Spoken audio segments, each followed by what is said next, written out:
의 어머니라고 불리는 마더 테레사라는 분이 계셨습니다. 그런 인도에서 가장 가난한 동네였던 콜카타라고 하는 지역에서 평생을 봉사하면서 살았습니다. 자신은 평생 두 벌 옷을 입는 것을 죄라고 생각해서 한 벌 옷만 가지고 살았습니다. 그리고 그 한 벌 입고 있는 옷을 빨아야 될 때는 다른 사람의 옷을 빌려서 빨아서 입고 빌려 입었다고 합니다. 그는 사랑에 대해서 말을 하는데 이렇게 정의하고 있습니다.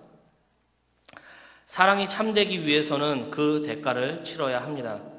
사랑은 상처를 받아야 하며 자기 자신을 비워내야 하는 것입니다. 다른 이들에게 좋은 것이라면 나는 무엇이든지 기꺼이 내어줄 준비가 되어 있습니다. 이 일은 상처받게 되더라도 개의치 않고 기쁘게 주는 것을 포함합니다. 그렇지 않다면 내 안에 참 사랑이 없는 것입니다. 라고 말했습니다. 테레사 수녀의 삶을 보면 우리가 참 멋있는 삶을 살았다라고 말할 수 있습니다. 그런데 그가 말하는 이 사랑의 정의에 대해서 우리가 보면서 우리가 말하고 있는 사랑이 참으로 가볍지 않나라고 생각해 보게 됩니다. 마더 테레사의 삶은 참 멋있지만 내가 쉽게 그러한 삶을 살 수 있을까 고민할 때 참 쉽지 않겠구나라는 생각이 듭니다. 그런데 마더 테레사의 그런 멋있는 삶이 있었었는데 마더 테레사가 죽고 나서 큰 문제가 생겼습니다. 어떤 문제였느냐? 마더 테레사가 10년 동안 써왔던 일기장이 발견됐습니다. 많은 사람들은 그 일기장에서 엄청난 명언들이 나오고 좋은 책거리가 나올 것이라고 생각해서 그 일기장을 열심히 팠습니다. 그런데 굉장히 충격적인 내용들이 그 안에 적혀져 있었습니다. 이런 내용들이었습니다. 오늘도 하나님은 나에게 응답하지 않으신다.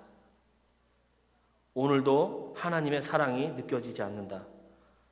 오늘도 하나님을 찾고 또 찾았지만 그분은 내 기도에 응답하지 않으신다. 이런 내용의 글들이 10년 동안 꾸준히 써 있었다는 것입니다. 그런데 마지막 부분에 이런 내용이 있었습니다. 하나님의 음성이 들리건 들리지 않건 나는 이미 체험한 하나님의 사랑으로 인하여 내게 맡겨진 사역을 포기할 수 없다. 그런 내용이었습니다. 하나님의 사랑 때문에 이렇게 힘든 지역에서 봉사를 하면서 살고 있는데 힘들 때, 어려울 때 하나님께 기도했는데 하나님의 응답이 들려지지 않는다라는 것이죠. 마치 하나님이 일부러 나를 외면하는 것처럼. 여러분, 우리가 신앙생활하면서 때로는 하나님과의 관계가 너무 좋을 때가 있습니다. 하나님과 동행하는 기분이 들고 성령 충만한 것 같고 기도만 해도 하나님이 응답해 주시는 것 같고 이런 느낌이 막 들 때도 있습니다. 그러나 신앙생활을 하면서 때로는 내가 고난 가운데 있을 때 하나님께 부르짖었는데도 하나님이 아무런 응답을 하지 않으시고 그저 나에게 기다려라 라고 말하실 때도 있다는 것입니다. 왜 하나님, 내가 고난 중에 있는데 부르짖는데 왜 응답하지 않으십니까? 부르짖어도 하나님께서 응답하지 않으신다는 거죠. 우리가 인생의 좁은 길을 갈 때 그래도 신앙인이기 때문에 처음에는 순종하면서 갑니다. 순종하면서 따라가다가 기본적으로 순종하면서 가면서도 좁은 길이 가다 보면 언젠간 좋아지겠지, 언젠간 편안해지겠지 라는 생각을 합니다. 그런데 처음에는 좁은 길이었고 가시밭 길이었고 점점점 어려운 길이 나오기 시작하다가 종국에는 완전히 막힌 길이 나옵니다. 여러분, 그럴 때 우리는 어떻게 해야 하냐라는 것이죠. 여러분, 오늘 하나님께서 우리에게 응답하지 않으실 때 우리는 어떻게 반응해야 되느냐라는 이 문제를 가지고 오늘 본문 말씀을 가지고 함께 이 이야기들을 풀어갔으면 좋겠습니다. 오늘 본문의 전 내용들은 그렇습니다. 지난주 금요일 설교와 이어지는 내용이기도 합니다. 요셉의 가족들 70명이 가뭄을 피해서 애굽의 고센 지방으로 이사를 갑니다. 그곳에 이사를 가서 430년 동안 살게 됩니다. 430년 동안 살면서 70명이라는 숫자가 어린아이와 여자를 포함해서 260만, 또 어떤 학자들은 280만 명까지 장전만 60만 명이나 되는 숫자로 늘어나게 됩니다. 결국 이렇게 많은 숫자가 늘어나게 되면서 애굽 사람들은 이스라엘 백성들이 반역을 하면은 자신들이 괴롭힘을 당하겠구나라고 생각을 하고 이스라엘 백성들을 노예로 삼고 괴롭히기 시작하고 새로 태어난 남자아이들을 죽이기 시작합니다. 이스라엘 백성들을 하나님께 기도하기 시작하고 하나님께서는 모세란 인물을 통해서 이스라엘 백성들을 출애굽시킵니다. 그리고 불기둥과 구름기둥을 따라서 비하이롯이라는 곳에 도착하게 됩니다. 저 권사님 아예 마이크를 꺼주세요. 그게 더 편할 것 같습니다. 네.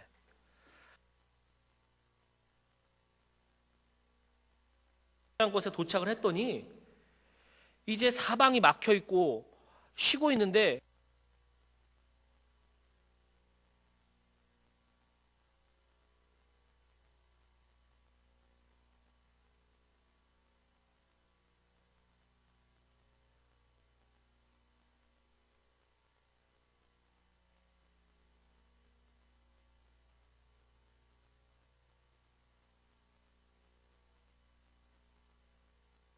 하나님 말씀에 순종해서 열심히 따라왔는데 그 길이 좁은 길이었고 때로는 막힌 길이었고 너희가 어찌할 바를 모른다면 이제는 하나님께서 행하실 차례다.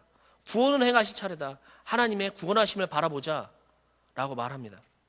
그러고 나서 오늘 본문인 14절과 15절의 내용들로 넘어오게 됩니다.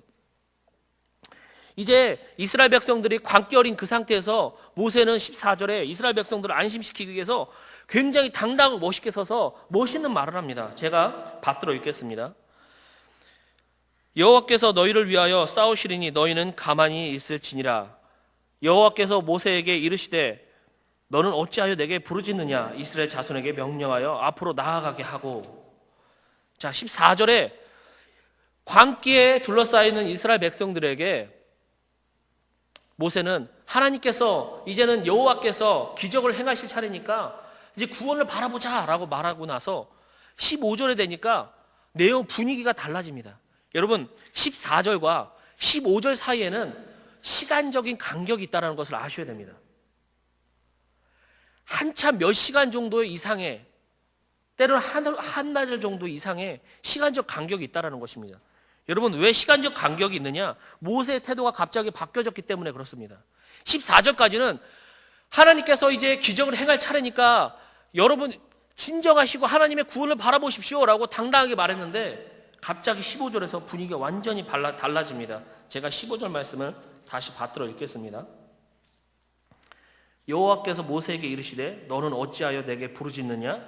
이스라엘 자손에게 명령하여 앞으로 나아가게 하고 라고 말하고 있습니다.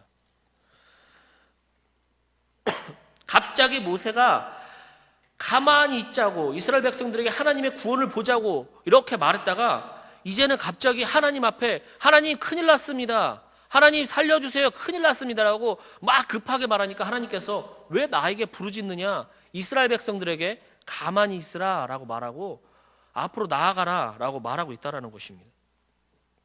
여러분 모세는 어떤 사람입니까? 모세는 40년 동안 애굽의 왕가의 교육을 받았던 사람입니다. 왕가의 교육을 받았기 때문에 굉장히 합리적인 사고를 하는 사람이었습니다.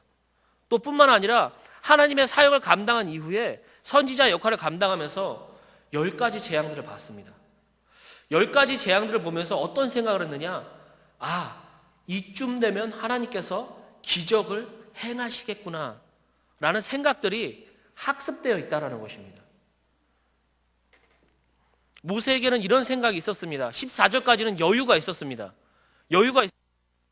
하나님께서 어떤 기적을 행하시겠구나라는 생각을 하고 있었다는 것입니다. 그런데 점점점 뒤에서 먼지바람을 일으키면서 바로의 군대가 다가옵니다.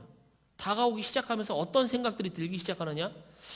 이쯤 되면 하나님께서 기적을 행하셔야 되는데 이쯤 되면 아무리 하나님이라도 어떤 걸 취하지 어떤 기적을 취해 주시지 않으면 이제는 안 될 텐데 라는 합리적인 사고가 있다는 것입니다. 그가 10개의 재앙을 보면서 하나님이 해오셨던 기적들을 봤다는 거죠. 하나님의 말씀을 전하고 바로의 상황들을 보고 그 다음에 바로의 마음이 바뀌지 않을 때 하나님께서 기적을 행하시는 것들을 꾸준히 봤다는 것입니다. 이제 바로의 군대가 뒤에서 쫓아오기 시작할 때 모세는 생각합니다. 이쯤 되면 하나님께서 어떤 기적을 우리에게 행하시겠구나 라고 생각을 합니다. 이성적인 합리적인 기준을 갖고 있더라는 것입니다. 내가 생각하고 있는 저 합리적인 생각, 저 보편타당한 저 기준, 저것을 넘지 않을 때는 우리의 신앙이 다 좋아 보인다라는 것입니다. 여러분, 우리가 신앙생활할 때도 비슷하다는 것입니다. 여러분, 우리가 생각하는 어떤 보편타당한 이성적인 기준이 있습니다. 이 기준을 넘지 않을 때는 우리 모두 다 신앙이 좋아 보입니다. 어떤 문제가 생겼을 때, 어려움이 있을 때 새벽 제단을 쌓기도 합니다. 또 작정 헌금을 하기도 합니다. 가정 예배를 드립니다. 그런데 이 문제가 점점 다가오고, 이 사업의 문제의 기한들이 다가오고, 어떤 건강의 문제들이 점점 악화되기 시작할 때 내가 생각하는 보편타당한 그 기준을 넘어서기 시작하면 어떻게 되느냐? 바로 홍해 앞에 선 모세처럼 우리의 신앙이 급격하게 무너지는 모습들을 발견하게 된다는 것입니다. 하나님, 이쯤 되면은 기적을 행하셔야 되는 거 아닙니까? 아무리 하나님이라도 이 기간, 이 선, 내가 생각하는 이 마지노선, 이것을 넘으면 되지 않을 텐데 하나님, 지금 졸고 계신 것 아닙니까? 라고 모세는 하나님에게 강력하게 항변하고 있다는 사실입니다. 여러분, 내가 원하는 그 기간이나 마지노선을 넘기 전에는요, 우리는 모두 다 편안해하고 믿음으로 승리할 수 있을 것 같고 믿음이 온전한 것 같습니다. 그러나 내가 생각하고 있는 이 기간이나 마지노선, 건강 상태, 이것을 넘어설 때 우리는 급격하게 신앙이 무너지고 하나님 앞에 모세처럼 항변하기 시작한다라는 것입니다. 여러분, 인간이면 누구나 가지고 있는 이 정도면 충분하겠다라고 생각하는 보편타당한 기준이라는 것이 있습니다. 그것을 넘어서지 않을 때는 다 믿음이 좋아 보입니다. 그 안에 있을 때는 믿음 안에서 뭐든지 할 수 있을 것처럼 말합니다. 그러나 그 기간이 무너질 때 우리는 모세처럼 당황하기 시작한다는 것이요. 때로는 하나님께서 우리 앞에 홍해바다처럼 넘실거리는 문제가 있는데, 여전히 홍해바다라는 문제는 우리 앞에 있는데도 하나님께서 우리에게 말씀하십니다. 나에게 더 많은 봉사를 요구하시기도 하고, 더 어려운 것들을 요구하시기도 하고, 내가 양육하기 힘든 사람들을 양육하라고도 말씀하시고, 나에게 적은 물질 속에서도 또 헌금을 내라고 하시고 물질을 요구하실 때도 있다는 것입니다. 여러분, 그때 우리는 어떻게 해야 하냐라는 것이죠. 여러분, 그때 우리는 하나님 앞에 항변하고 반항하며 원망하기보다 말하기를 멈추고 저 넘실거리는 문제 앞으로, 홍해바다 앞으로 믿음의 전진을 해야 된다는 사실입니다. 여러분, 저도 목회를 하면은 굉장히 즐거울 줄 알았습니다. 어렸을 때부터 청년이 될 때까지 항상 교회에서 살았습니다. 교회에서 시키는 일은 뭐든지 했고, 교회 모든 행사, 선교회 뭐든지 빠지지 않고, 목사님들 도와달라는 일에 감사하며 순종하면서 다 했습니다. 막상 목사가 되니까 여러분, 제가 하기 싫은 일도 해야 될 일이 많고 또 기쁘지 않을 때도 많이 있습니다. 여러분, 사실 저는요, 찬양 인도하는 것에 굉장히 부담감을 가지고 있습니다. 그래서 하나님 앞에 신학생 때 기도할 때 이렇게 기도했습니다. 하나님, 찬양 인도만 안 시키면 목회를 하겠습니다. 이렇게 기도를 했습니다. 그랬더니 하나님께서 놀라운 방법으로 저를 찬양 인도를 시키셨는데, 주일날 돼서 말씀을 이제 전하기 11시 예배였는데 말씀을 전하기 위해서 이제 준비를 하고 있었는데 학생들이 막 뛰어왔습니다. 그때 전도사였는데 학생들이 그러는 것이었습니다. 전도사님, 찬양 인도하시는 선생님이 악보랑 모든 것을 가지고 가셨는데 예배 시간에 안 나타났습니다. 어떻게 해요? 저는 어쩔 수 없이 악보집을 가지고 서서 찬양 인도를 시작하게 됐습니다. 그렇게 어쩔 수 없는 상황 속에서 찬양 인도를 하기 시작했습니다. 또 척사역지를 준비할 때 하나님께 기도했습니다. 하나님, 중등부만 아니면 좋을 것 같습니다. 중학교 2학년들은 너무 무섭습니다. 하나님, 쟤들만은 아닌 것 같습니다. 다른 어떤 아이들도 다 열심히 양육하겠습니다. 하나님께서는 저에게 정확하게 중등부를 허락해 주셨습니다. 중등부에 갔더니 첫날 예배를 드리는데 맨 앞자리에 있는 아이들이 의자 밑으로 기어가면서 막 누가 먼저 기어가나 내기를 하는 것이었습니다. 또 그리고 맨 뒤에 있는 아이는, 늦게 오는 아이는 컵라면을 먹는 것이었습니다. 좀 이따 학원을 가야 되는데 배가 고프니까 컵라면을 먹었다고 했다면서 예배 시간에 컵라면을 먹고 있었습니다. 아이들이 예배를 드리는데 학생이 나와서 대표 기도를 하는데 실수를 하니까 막 킥킥거리고 종이를 접어서 던지고 난리가 났습니다. 예배 시간에 종이 비행기가 날아다녔습니다. 저는 너무 충격적이어서 하나님께 기도했습니다. 하나님, 어째서 저를 이런 곳에 보내셨습니까? 그리고 예배가 끝나고 너무 무거운 마음으로 강대상에 내려왔는데 그 당시 부장님께서 막 뛰어오시더니 저의 손을 잡고 기쁜 표정으로 이렇게 말씀하셨습니다. 전도사님, 새로운 전도사님이 오셔서 그런지 오늘 애들 예배 태도가 너무 좋았습니다.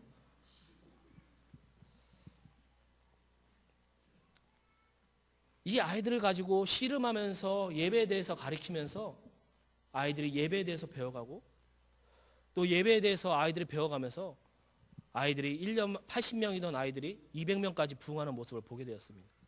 여러분, 목회를 한다고 해서 꼭 제가 하고 싶은 일을 하는 것은 아닙니다. 여러분, 제가 하기 싫은 일도 너무 많이 있습니다. 제가 목회를 하면서 제일 많이 듣는 피드백 중에 하나가 무엇이냐면 목사님 말 빨라요. 목사님 말 너무 빨라요. 말 좀 천천히 해주세요. 이 얘기를 굉장히 많이 듣습니다. 이 얘기를 많이 듣고 그 얘기 항상 강대상에 올라오기 전에 말을 천천히 해야지라고 생각을 합니다. 그리고 설교를 하고 있는 지금도 나는 말을 천천히 하고 있다라고 스스로 생각합니다. 그러나 많은 분들이 목사님 말 좀 천천히 했으면 좋겠습니다라고 얘기합니다. 저는요 또 생각보다 낯을 많이 가립니다. 목회자는 낯을 안 가려야 되고 친하게 지내줘야 되지만 사실은 저는 처음 보는 사람에 대해서 본연의 모습 그대로는 낯을 가리지만 어떻습니까? 목회자이기 때문에 친근하게 대해야 되고 반가워야 되고 다가와야 됩니다. 내가 하기 싫지만 내가 하고 싶지 않지만 하나님께서는 내가 하기 싫은 것들에 대해서 내가 믿음을 요구하시고 그것들을 이겨내라고 말씀하실 때 나는 그것들을 내려놓고 순종할 준비가 되어 있어야 된다라는 것입니다. 여러분, 우리 앞에 홍해 바다라고 하는 큰 넘실거리는 문제가 있습니다.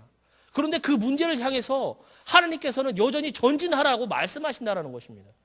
여전히 그 문제는 해결되지 않았다라는 것이죠.